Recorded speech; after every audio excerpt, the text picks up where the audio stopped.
자, 하나님의 말씀은 누가복음 21장 10절부터 19절 말씀까지입니다. 누가복음 21장 10절부터 19절 말씀까지입니다. 찾으셨으면 또 한 절 한 절씩 교독을 하도록 하십시다. 누가복음 21장 10절부터 19절 말씀입니다. 또 이르시되 민족이 민족을, 나라가 나라를 대적하여 일어나겠고 곳곳에 큰 지진과 기근과 전염병이 있겠고 또 무서운 일과 하늘로부터 큰 징조들이 있으리라. 이 모든 일 전에 내 이름으로 말미암아 너희에게 손을 대어 박해하며 회당과 옥에 넘겨주며 임금들과 집권자들 앞에 끌어가려니와 이 일이 도리어 너희에게 증거가 되리라. 그러므로 너희는 변명할 것을 미리 궁리하지 않도록 명심하라. 내가 너희에게 모든 대적이 능히 대항하거나 변박할 수 없는 구변과 지혜를 너희에게 주리라. 심지어 부모와 형제와 친척과 벗이 너희를 넘겨주어 너희 중에 며칠 죽이게 하겠고 또 너희가 내 이름으로 말미암아 모든 사람에게 미움을 받을 것이나 너희 머리털 하나도 상하지 아니하리라. 너희의 인내로 너희 영혼을 얻으리라. 아멘. 우리 신앙생활은 우리가 지난주에도 우리가 살펴본 것처럼 마지막 때를 준비하고 사는 삶을 신앙생활이라고 하는 것.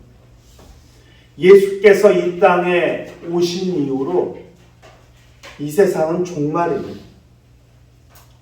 예수 그리스도께서 이 땅에 오셨다는 것은 다른 말로 표현하면 그 하나님의 경고거든요.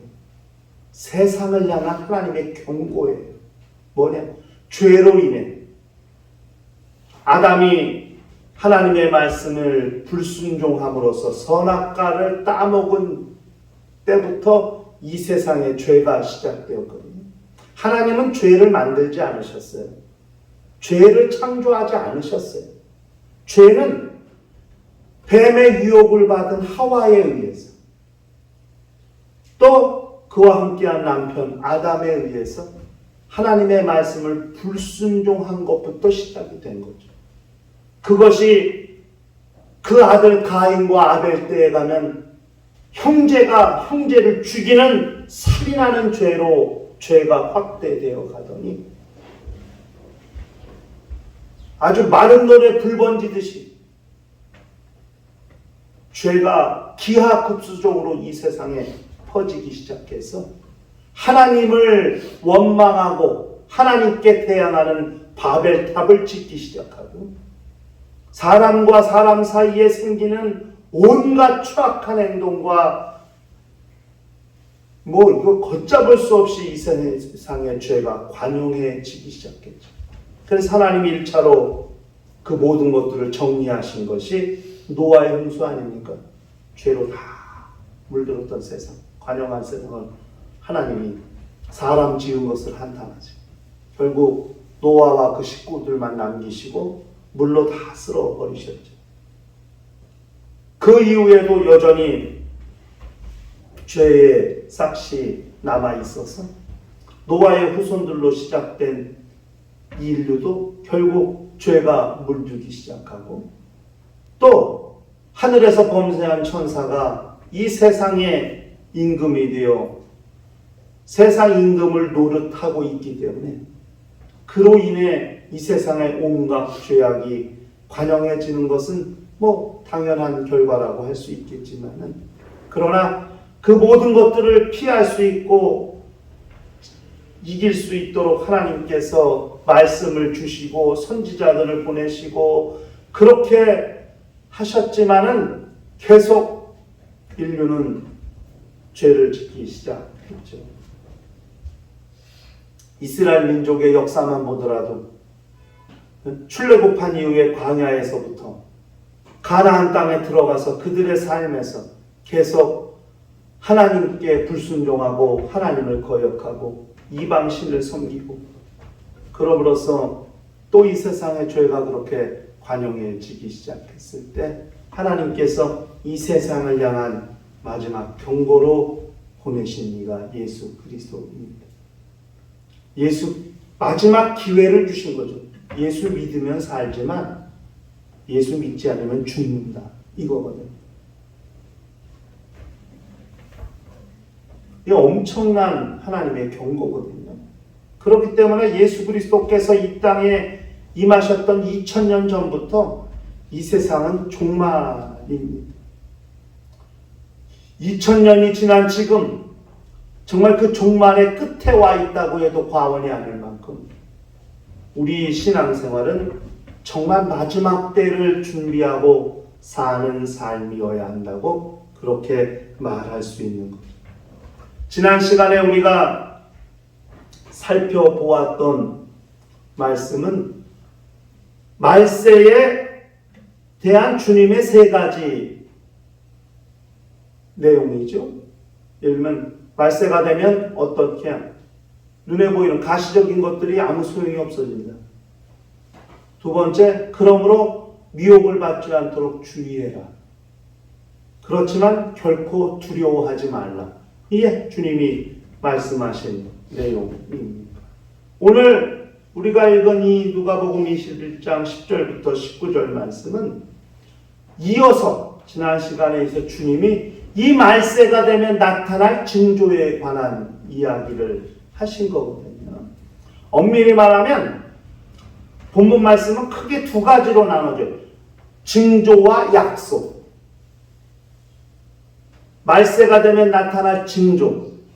그리고 그 말세를 사는 사람들에게 주신 하나님의 약속. 이렇게 징조와 약속으로 나뉘어지게 됩니다. 정확히 말하면 두 가지 징조와 두 가지 약속에 대해서 주님이 말씀하셨어요.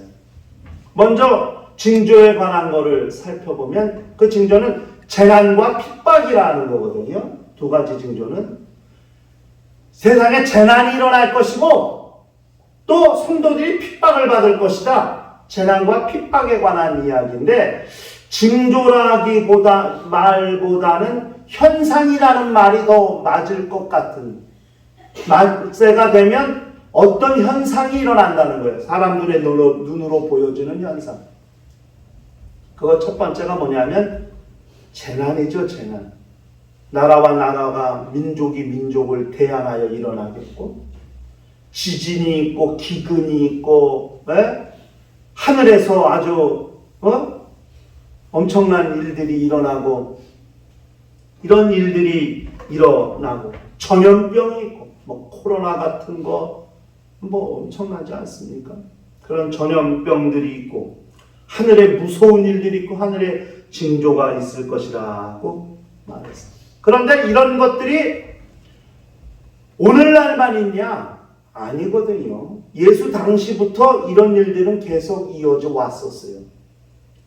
예수 당시 이스라엘 민족도 로마 제국이 전 세계를 지배해서 끊임없이 로마 제국의 반란을 일으키는 전쟁이 계속됐었고 로마 제국은 뭐 주변에 그런 영토를 확장시켜가면서 엄청난 전쟁을 치렀거든요. 아우렐리우스라는 황제 때 로마 제국이 가장 땅을 많이 넓혔던 시기인데 전국전쟁 계속 전쟁이 끊이지 않았거든요.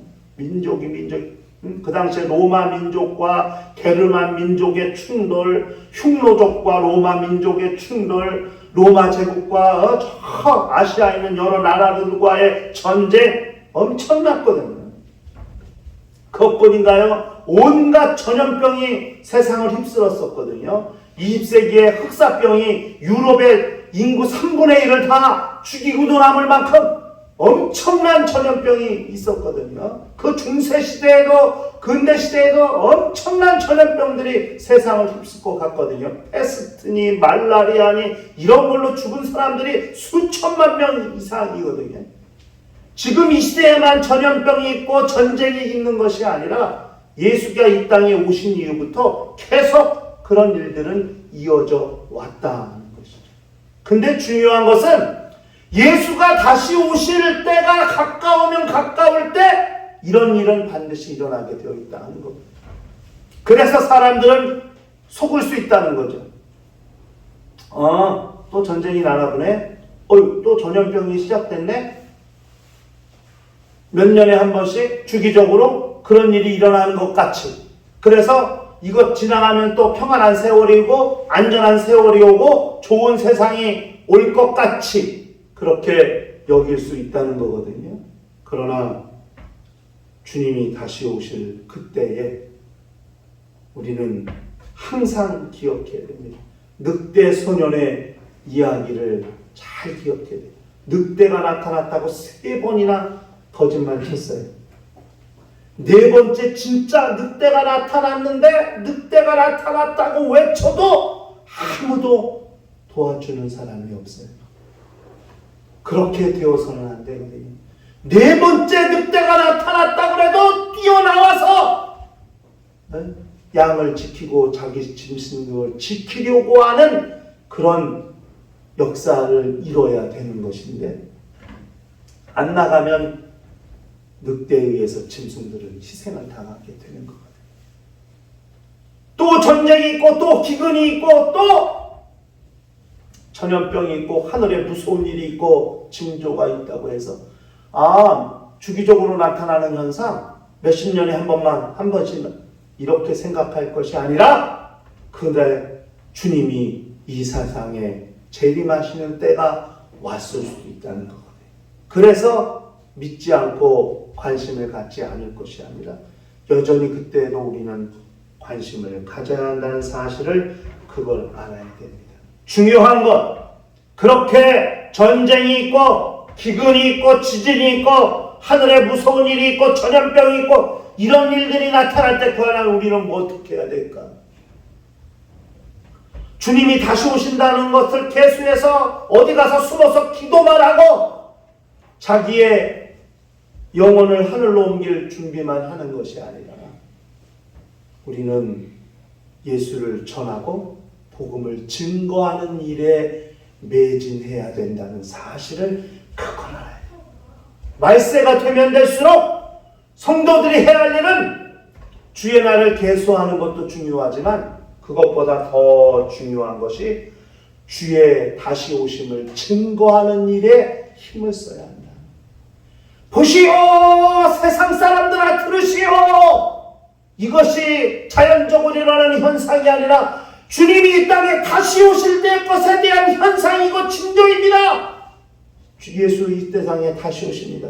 그때는 이 세상을 심판하러 오실 것입니다. 그 전에 우리 모두 예수를 영접해야 됩니다. 이렇게 주의 오심을 전하는 일에 힘을 써야 한다 하는 거거든요.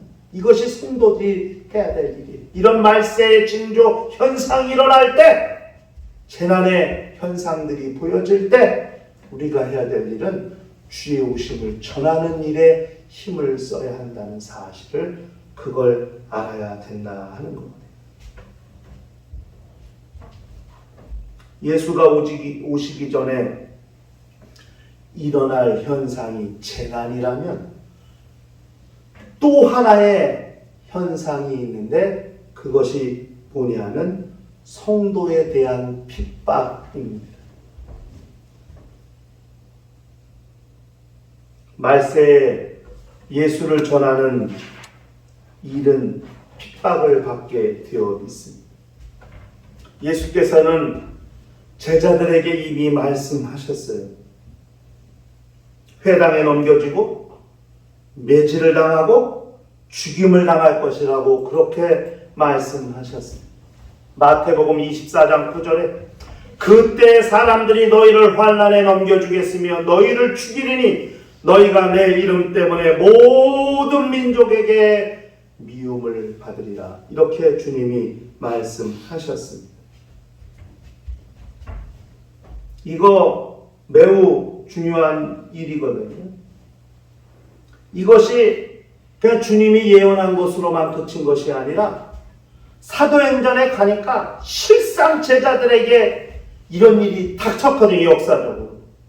제자들이 회당에 넘겨지고 끌려가서 매질을 당하고 예수 전하는 것 때문에 그 위협해서 놓잖아요. 다시는 예수에 대해서 가르치지도 말고 전하지도 말고 그렇게 매질해서 놓지만은 그들이 기뻐하며 갔다고 그렇게 말씀했고, 야고보라는 사도를 잡아서 목 베어서 죽이기도 하고, 사울도 붙잡혀 죽고, 베드로로 붙잡혀 순교당하고 실질적으로 목숨을 잃는 일이 역사적으로 일어났거든요. 성도들이 핍박을 당하게 되어 있다. 어떻게 해야 될까? 예수께서 말씀하셨어요. 요한복음 15장 20절에 내가 너희에게 종이 주인보다 더 크지 못하다 한 말을 기억하라. 사람들이 나를 박해하였은즉 너희도 박해할 것이요 내 말을 지켰은즉 너희 말도 지킬 것이라 했습니다. 요한복음 15장 18절에 세상이 너희를 미워하면 너희보다 먼저 나를 미워한 줄 알라. 주님께 말씀합니다. 성도에게 핍박이 닥칠 것. 요한일서 3장 13절에 형제들아 세상이 너희를 미워하여도 이상히 여기지 말라. 이렇게 주님이 말씀하셨습니다. 마지막 때 주님이 다시 오실 때가 가까우면 세상에 재난이란 징조가 일어날 것이고, 그러면 그리스도인들은 한 명이라도 더 구원하려고 예수의 다시 오심을 전하는 일에 매진할 것인데, 그때 그것으로 인하여 성도들이 핍박을 당하게 될 것은 이미 예수께서 그렇게 핍박받을 것을 말씀하셨다는 것을 우리가 기억할 필요가 있는 것이죠. 그 핍박은 점점 더 거세지고 강해질 것입니다. 과연 그때에 우리는 각자의 믿음을 지킬 수 있을 것입니다. 이 마지막 때에 그런 핍박이 오면 그럴 때 우리는 과연 믿음을 지킬 수 있을 것입니다. 여러분, 이것이 우리의 고민이 되어야 되고 우리의 기도 제목이 되어야 됩니다. 뭐 달라고 기도할 게 아니라, 그것도 중요하지만 주님 마지막 때에 핍박이 거세질 때 내가 결코 믿음을 포기하는 일이 없게 하여 주시고 끝까지 이 믿음을 지킬 수 있도록 내 영혼을 붙잡으시고 내 믿음을 지켜달라고 그렇게 기도하는 것이 우리한테 절실하다는 거거든요. 여러분, 이제는 국가가 교회를 핍박하는 시대가 옵니다. 지금 기독교회가 얼마나 많은 어려운 일을 당했습니다. 통제, 예배가 제지당하고,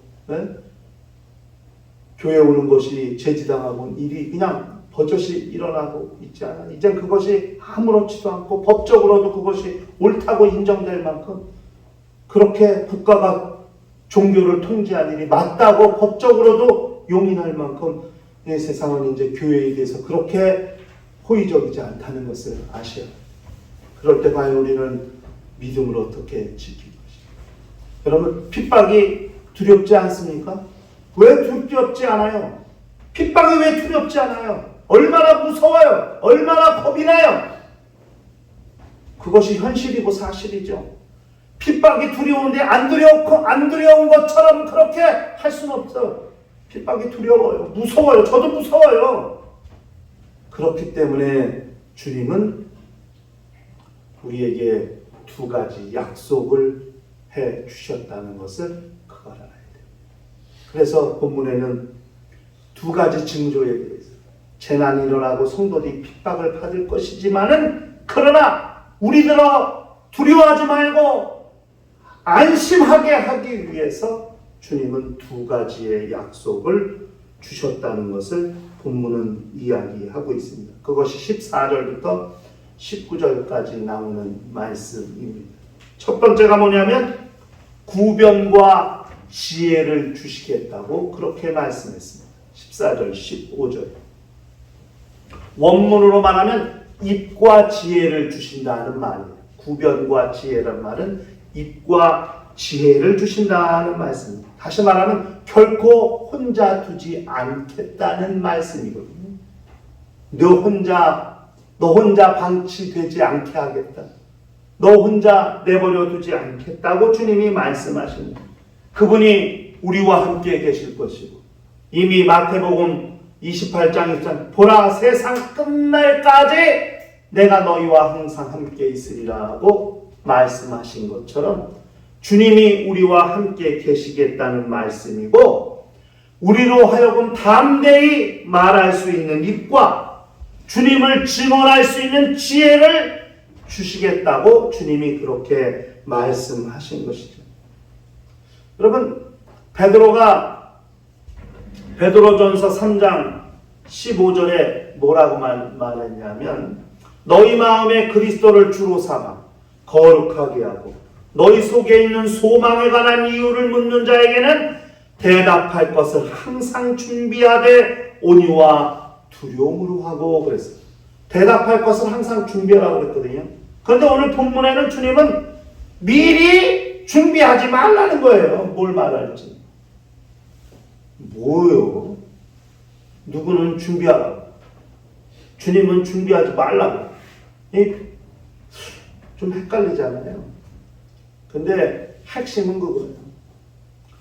우리는 언제든지 주님을 증거할 수 있는 준비를 하고 있어야 한다는 거예요. 그런데 막상 어떤 상황, 어떤 일을 당했을 때는 하나님께서 성령으로 말미암아 감동해 주셔서 우리로 말할 수 있는 입과 주님을 증언할 수 있는 지혜를 주셔서 그 상황에 적절한 말을 할 수 있도록 그렇게 해 주신다는 말씀이죠.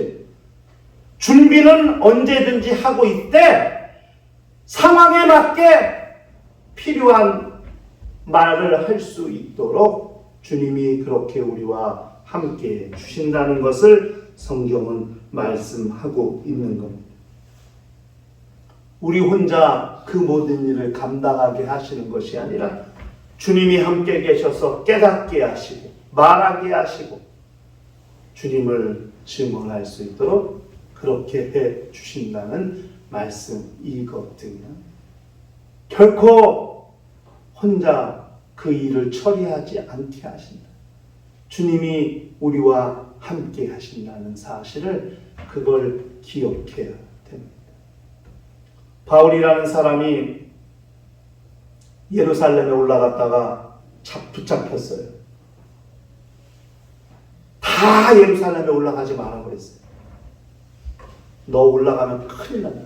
유대인들이 너를 얼마나 벼르고 있는데 네가 눈에 띄기만 하면 너를 잡아 죽이려고 사람들이 300명이나 넘는 특공대를 조직해가지고 바울을 잡으려고 했거든요. 유대인들이.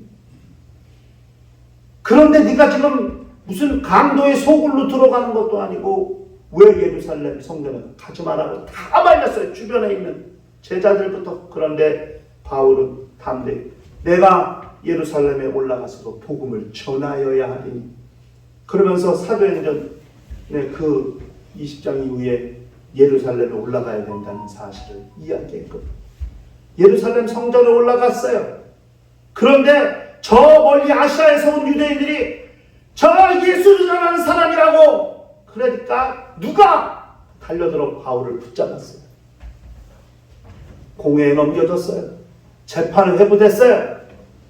그런데 바울은 다메섹 도상에서 예수를 만난 다음에 바울은 항상 복음을 전할 것이 준비되어 있는 사람이에요.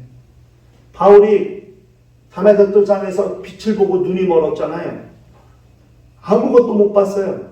그래서 사도대에 이끌려 다메섹으로 가서 아나니아라고 하는 제자의 집에 들어갔는데, 아나니아라는 사람이 놀래가지고 이 예수 핍박하는 사람인데 어쩐 일이니까 성령께서 감동하시기를 내가 이방인을 위해 택한 나의 그릇이라. 이 아나니아가 머리에 손을 얹어 기도하니까 보이지 않던 눈이 보이게 됐죠. 그래가지고 먹을 것을 달라고 하면 먹을 것을 먹었어요. 육체의 기력이 회복됐어요. 그날부터 다메섹에 있는 유대인들을 굴복시켰어요. 예수가 그리스도라고 증언하기 시작했어요. 그날 이후로 성령에 붙잡혀서 바울은 어디 가든지 복음을 전했는데 뭘 전할 걸 준비하지 않았어요. 복음을 전할 준비만 하고 있었어요. 그 상황에, 그 형편, 그 환경에 처할 때마다 시기적절하게 복음을 증거할 수 있는 지혜를 하나님이 주셨거든요. 재판장에 들어갔어요. 한쪽은 바리새인들, 한쪽은 사두개인들이에요. 막 바울을 고소해요. 딱 보니까 사내들인 공회인데 여기 바리새인이요 사두개인이거든. 그러니까 바울이 자기를 변론하는데 내가 복음 전한 거 예수 부활에 관한 거, 부활에 관한 거라. 그러니까 바리새인들은 부활을 증거하고 사두개인들은 부활을 반대하고 지네끼리 싸우다가 재판이 멈췄어요. 바울의 입을 통해서 재판이 진행되지 않도록. 그러니까 로마 백부장이 바울이 다칠까봐 바울을 얼른 감싸갖고 피신시켰어요. 로마 사람 백부장이 바울을 도와가지고 저 가이사라로 바울을 피신시키고 성령이 그를 돕게 하셨어요. 결국 그것으로 인해서 사울이 예루살렘에서 복음 전할 뿐 아니라 로마 황제 앞에까지 가서 복음을 전할 수 있는 환경이 열리게 됐어요. 붙잡혔지만 하나님은 그 환경을 조장해 주셨고 변화시켜 주셨고 복음이 멈춰지지 않도록 그렇게 해 주셨거든요. 할 말을 주신다는 거예요.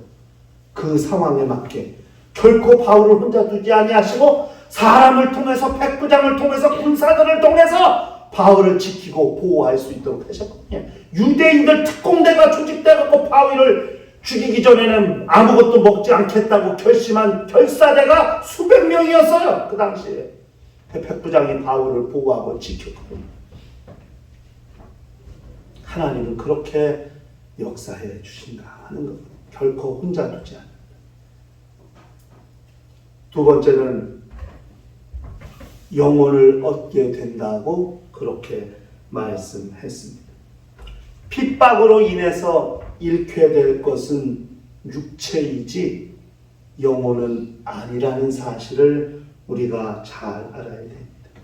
세상은 몸은 죽일 수 있지만은 결코 영혼은 죽일 수 없다는 사실을 그걸 기억할 필요가 있습니다.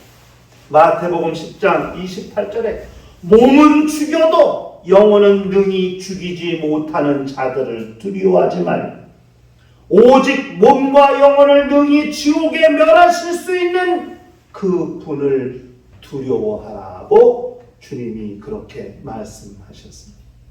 세상 임금의 권세가 아무리 강력하다 할지라도 죽일 수 있는 건 우리 몸이지 우리 영혼이 아니라는 사실을 우리가 기억해야 하는 거거든요.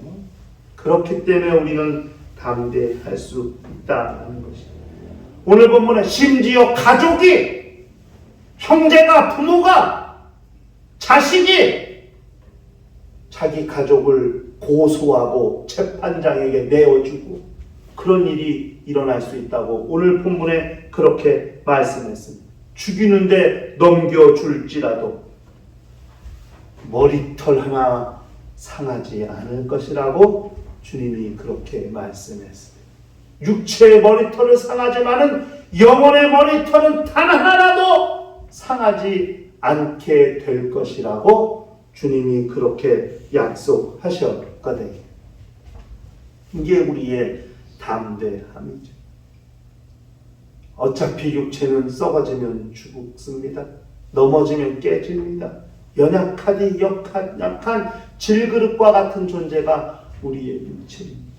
세상은 기껏해야 그 질그릇 같은 육체를 고문하고 육체를 박해하고 육체를 죽일 뿐이지만은 그러나 하나님께서는 그 육체가 아닌 영혼을 구별해 주시고 영혼을 지켜주셔서 우리가 영혼을 얻게 될 것이라고 그렇게 말씀해 주셨습니다. 마지막 때 재난, 징조와 약속은 우리 성도들에게 매우 중요한 증거가 될 것입니다. 무슨 증거? 예수께서 이 세상에 다시 오신다는 것을 알 수 있는 증거가 될 것입니다.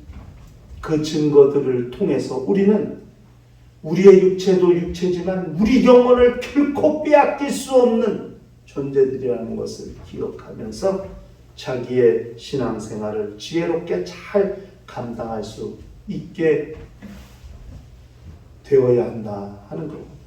이것이 우리의 결단이어야 돼. 이런 증거가 재난이라는 것과 핍박이라는 걸 통해서 우리에게 증거가 드러났다면 우리는 결코 해이해지지 말고 나태해지지 말고 자기 영혼을 붙잡고 지킬 수 있는 거룩한 영혼들이 되어야 한다는 사실을 그걸 기억할 필요가 있는 거죠.